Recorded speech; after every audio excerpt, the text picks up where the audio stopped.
Europa's Blood, a novel by James Daniel Shunk.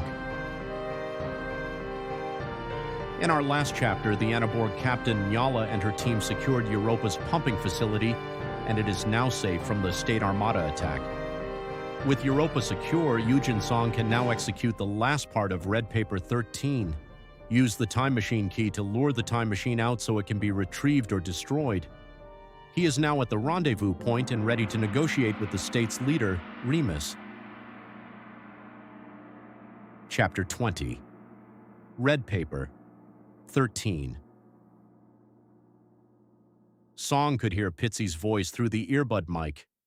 Happy Harvest Fest. Europa is secured. There's no risk of invasion.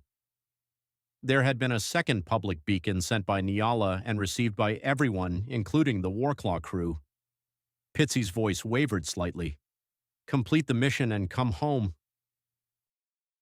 Song could remember Pitzy's words from earlier. She had made the point that he would be expendable, along with the others, if he did not return with or destroy the time machine. Song had said he had a plan where no one had to be hurt. However, he knew that his life depended on the success of his mission. Now the idea of failure had become a more prevalent thought in his mind. The Supreme Leader had hovermech robots on the Jupitorian vessel that were missed by the Warclaw's antiquated sensor equipment. Now a mech held Song by the wrists from behind with its two extended mechanical pincers.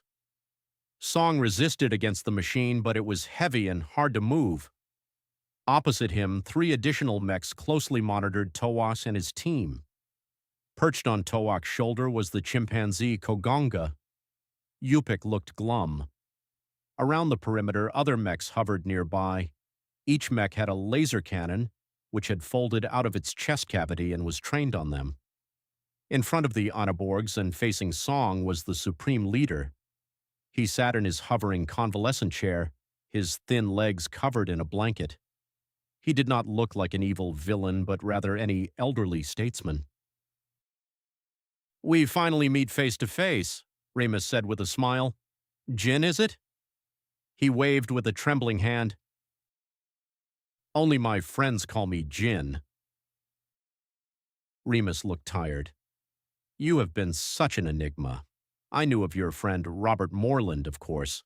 Kumo has been working for me. He provided much information about Moreland but didn't seem to know anything about you." "Well, I can't say it's a pleasure."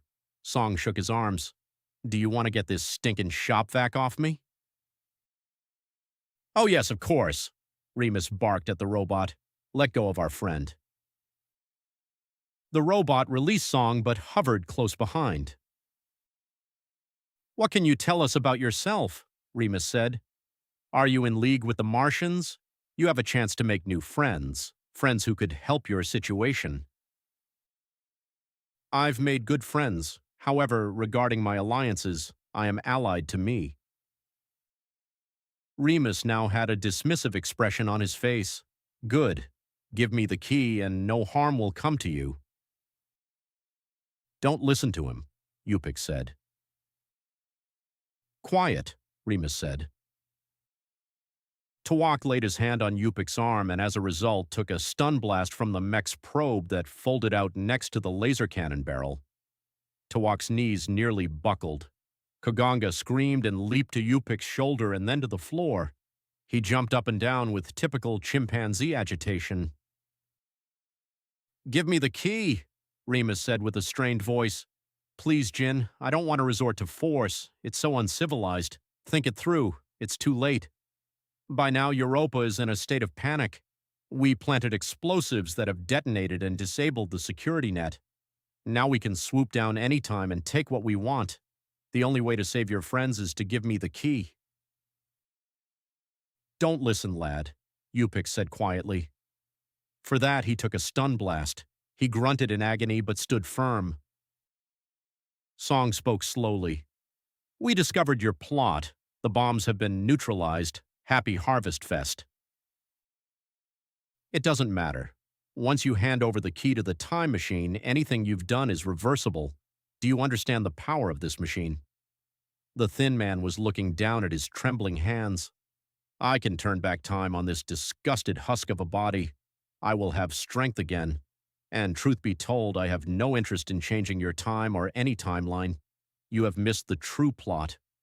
Boy, why did you come here if you already knew we could not attack Europa? And you have the key, so the time machine is useless to me. Why risk your life? Unless you came to steal the time machine, or to wager for your old life back. The sanctity of the timeline is why you'll never be allowed to possess it unless… Song held his breath momentarily. Maybe we can make a deal. Remus had a smug smile. So you might help me after all. I was hoping you would give me the time machine, Song said.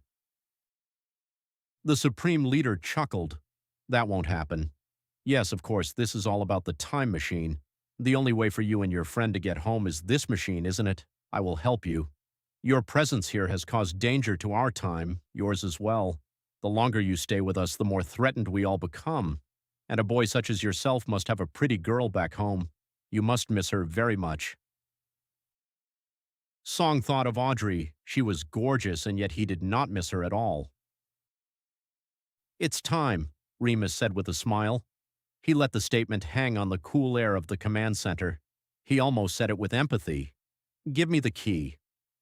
It wasn't a question. When this man requested something, he was accustomed to getting it. Song thought now that he probably could not refuse under any condition.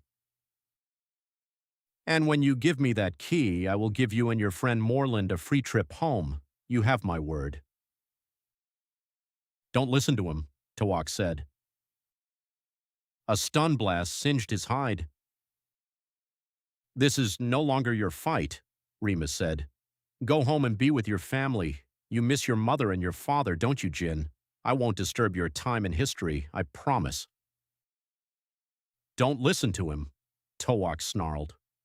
When he moved forward, the mech guard blasted him more severely with the stun blast.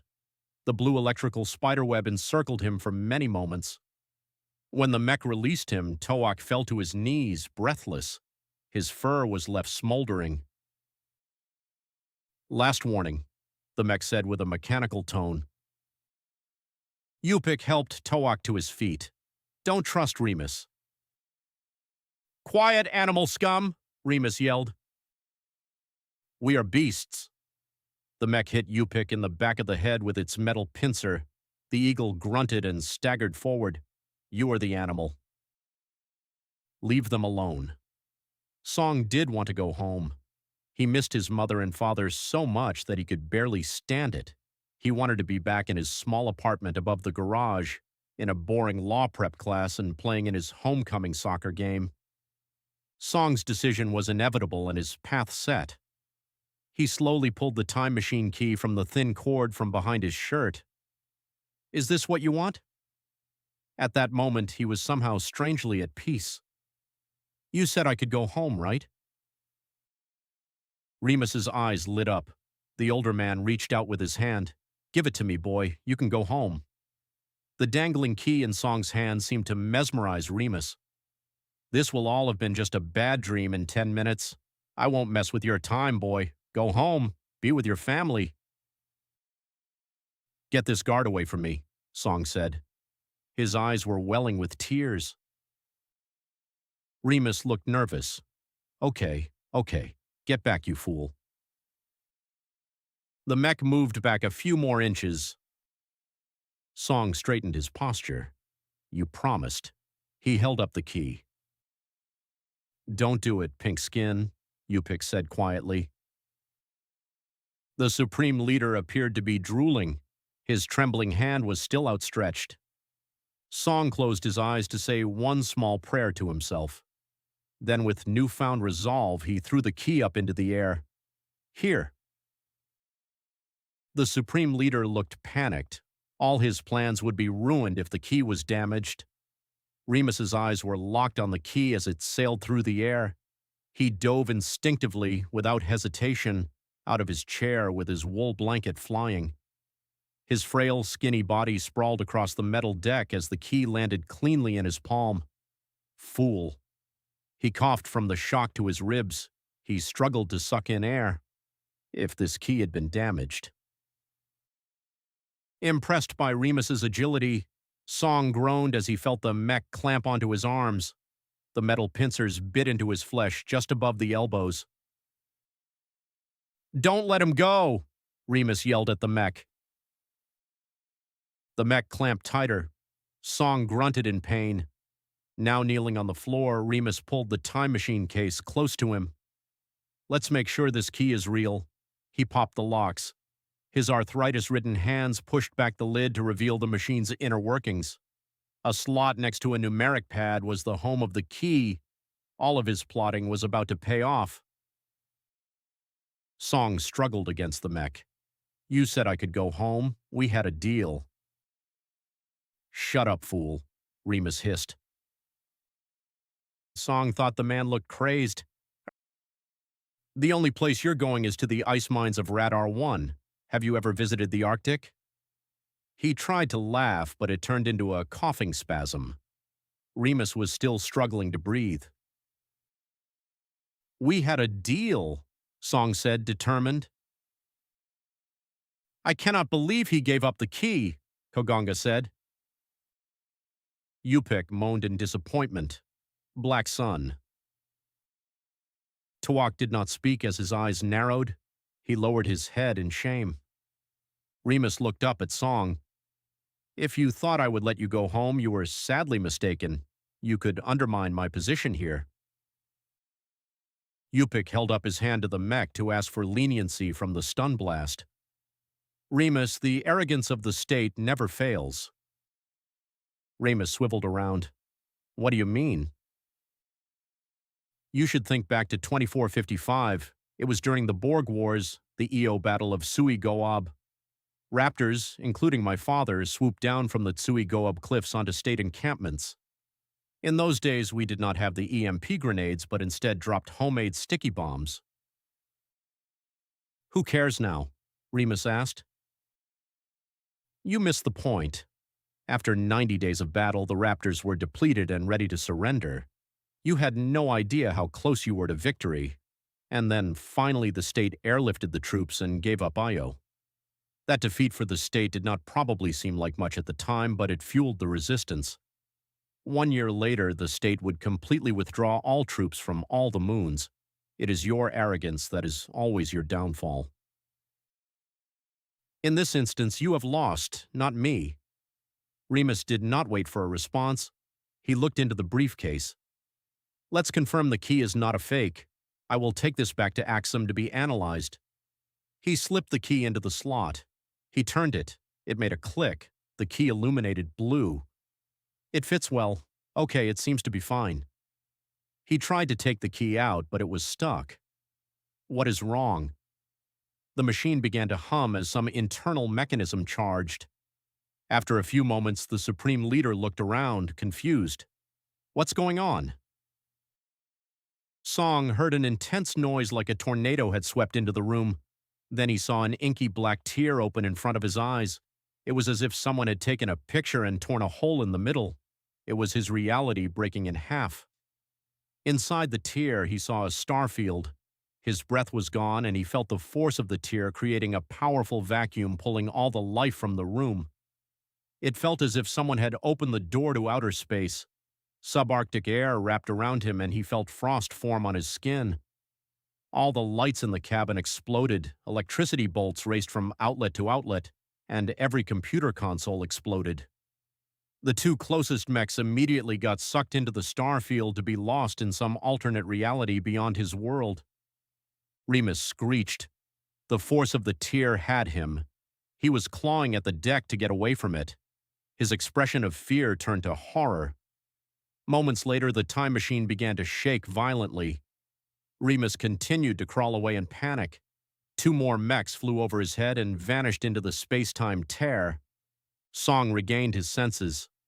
"Tuak! It's going to blow." He could barely see the anaborgs now on the far side of the cabin through a cloud of black smoke. "Drones," Remus said in a weak voice, followed by a cough. "Kill the boy." As Song broke away from the mech, he felt his skin tear under pressure. He dove face first onto the deck with his hands over his head. He hoped the Anaborgs had time to duck. There was a loud cracking noise and a blinding flash as the Supreme Leader and the mechs were tossed in different directions from the exploding time machine. After many long moments, Song lifted his head, coughed, and sat up. The space-time tear and the intense cold were gone. He could not see Ramus or the Anaborgs through the smoke-filled room. It was not long before some of the questions were answered.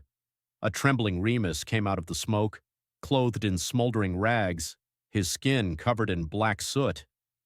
He had a large pistol in an outstretched shaking hand. Blood trickled down his cheeks from his ears. "Song, you troublesome fool, it's time for you to die." He squeezed the trigger before Song could move. Song did not see a muzzle flash. He did not feel any impact from the blast. However, he had heard that people who got shot did not initially feel pain. He looked down and felt around his torso with his hands. He did not see blood except on his upper arms, which came from damage caused by the mech pincers. With a twisted scowl, Remus pulled the trigger several more times. The gun seemed to be smoking. He inspected the weapon as it fell into two pieces onto the deck. He moved closer. "Don't get your hopes up, son." He grabbed his cane, which had fallen from his chair. He pulled the end off, revealing a spear. Remus lifted the blade over his head and walked forward. "Stop, let me say just one thing." Remus paused. "What, Dreg?" "I just wanted to say this." He never finished the sentence. He unclipped a small device from his belt, a device that Pitzy had given him in case of an emergency. He brought it out quickly, surprising Remus. Remus looked down. "We scanned you for handguns." "What?" "It's not a gun, it's a telescopic stunner." The metal rod in Song's hand extended out quickly, touching Remus on the inner thigh. A blue electrical field engulfed Remus. His body began twitching violently, and finally he toppled to the side, crashing limply to the deck. Song struggled to stand. "Tawak, if you can hear me, the exit is this way." Out of the smoke came a majestic creature. Tawak appeared like a specter. Koganga leaped to his shoulder with U-Jin close behind. "What happened?" Tawak asked with a cough. The key was rigged. Song could see Remus weakly rolling back and forth on the floor among broken and lifeless mechs. Song turned and pressed the door release. The door hissed open and he waved his arm for everyone to move faster. Tawak pulled two stowed weapons from the wall locker, one bigger and one smaller. "We're not out of this yet," he said as he handed the smaller to Koganga. U-Jin grabbed his two bandoliers of EMP grenades and his slingshot. They rushed into the passageway. A swarm of hover mechs came around the corner on the left. They were coming from the scimitar shuttle. "Move!" U-Jin shouted, to Song's transport. He threw two grenades down the passageway, stunning several mechs. Tawak lowered the barrel of his pulse cannon and squeezed the trigger. Two lead mechs exploded, throwing a debris field down the passageway. Koganga stepped up next to U-Jin with his laser handgun and began to fire the semi-automatic. The drones fired too. U-Jin and Koganga fell back as laser blasts landed around them. "Come on," Koganga said. "We need to take cover." U-Jin looked back. "Everyone, go." Song, with the others, turned and ran. U-Jin walked backward, offering the team a wall of protection. He continued using his magnetic slingshot to launch the fist-sized EMP grenades. The group arrived at the airlock of the Old State Shuttle. "You'd better all get on board quickly," U-Jin yelled. His feathers ruffled up on his head and back. His wings opened and flapped as the noble creature lifted off the deck and flew toward the mechs. He flew forward now as his ancestors had. Even now, remembering the Battle of Sui Goab fed his courage. He swooped down toward the pursuing mechs with his slingshot firing. With the mech's laser cannons mounted to the front of their canisters, the robots had a limited range of fire. U-Jin landed on the lead mech, tossing it backward, knocking others away like bowling pins. He looked over his shoulder to see the last member of his team go through the hatch. Kogonga was still crouched in the airlock with his pistol up. "Come on, Patch!" Yupik's mighty wings opened and pounded the air again. A moment later, he lifted into the air and was back down the passageway, laser blasts passing over him. Just as he reached Kogonga, a shot passed through his wing, throwing him out of control and bouncing him off the wall. He landed on the floor and slid up to Kogonga, who grabbed him and began to pull him into the hatch. "Come on, help me, brother," Kogonga said frantically. "I'm okay," Yupik said with a huff as he rolled through. Kogonga slapped the button to close the airlock door. Yupik lay on his side, exhausted, with his wings smoldering. Song was already in the pilot's seat. Toak sat next to him. "Everyone's on board!" Kogonga yelled. "Go!" Song fired up the systems and unlocked his shuttle from the Flying Fox's airlock ring. "Everyone, hold on!" He pushed the throttle forward and the ship surged ahead. "Pitzy, can you hear me?" She spoke into his ear. "Yes, Song, you'd better hurry. The Supreme Leader has already abandoned the Flying Fox and is scimitar-bound. We have to take cover. The lightship is moving in on our position."